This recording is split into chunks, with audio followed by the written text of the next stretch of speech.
While the faithful across the country celebrate the National Day of Prayer, D.C. lawmakers are efforting a bill that could be abused to crack down on our First Amendment rights. They're calling it the Anti-Semitism Awareness Act. Critics who condemn anti-Semitism are saying that empowering the government to police speech is unconstitutional and un-American. In short, there's no such thing as hate speech. There's just speech. And nobody in government is qualified to judge it. Let's bring in our panel. President and CEO of National Religious Broadcasters, Troy Miller, and member of the Israeli Knesset, Simcha Rothman. Welcome to you both, gentlemen. Simcha, before we get to the National Day of Prayer, we've seen the power of the modern state to quash human freedom and liberty. As a Jewish lawmaker, would you ever support a law that allowed government to punish speech? So, of course, freedom of speech is important in both sides of the ocean, in the U.S. and in Israel.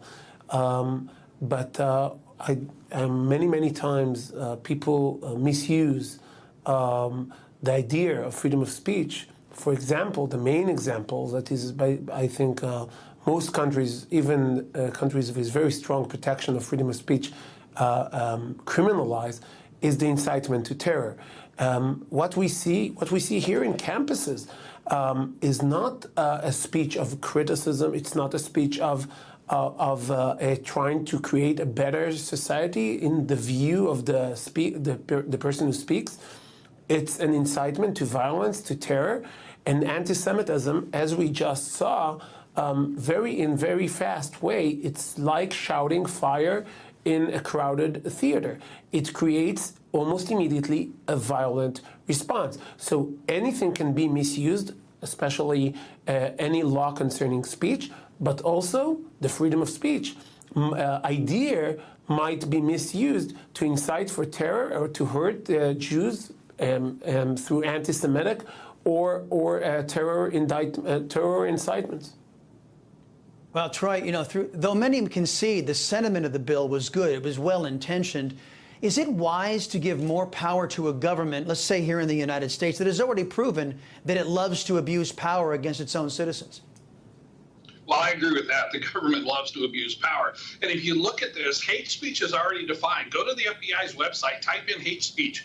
You'll see the definition there about inciting violence, calling for harm, or inciting riots and that. So the hate speech is defined. The Supreme Court's already defined this. What we need the government to do right now is crack down on this and show these kids, show these protesters that there are consequences sometimes for even the words you use. Look, we're great advocates of the First Amendment, but I agree with the member there. You can't just blanket go out and call for violence, call for the death, or call for the genocide of an entire nation and not think there should be consequences. These kids should be suspended and expelled. There should be consequences for what's going on the college campuses right now.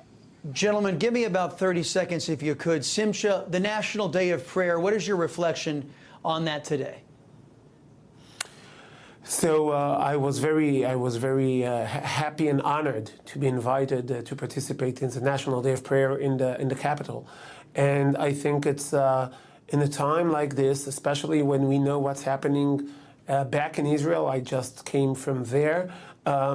We know that our efforts as government, our efforts as the heroes, the troops that fight on the ground and under the ground, cannot solve all the problems. We know that we are dependent on God's help, and with God's help, we want to win this war, and we pray for it. We pray, and the people who prayed, and I was especially moved by the people who prayed for the peace of Jerusalem and Israel in the nation capital today. It was very heartwarming and I think important. And Troy, your message? Yeah, I agree with that. Look, it's an honor to be able to be in the Capitol Day, pray for our country, to pray for all the various institutions, to pray for Congress and for the leadership itself. Our country needs prayer and it needs hope right now. So it was a privilege to do this today. Gentlemen, thank you very much. Troy Miller and Simcha Rothman, appreciate the visit here on the Salcedo Show. Folks, don't go anywhere. Be right back.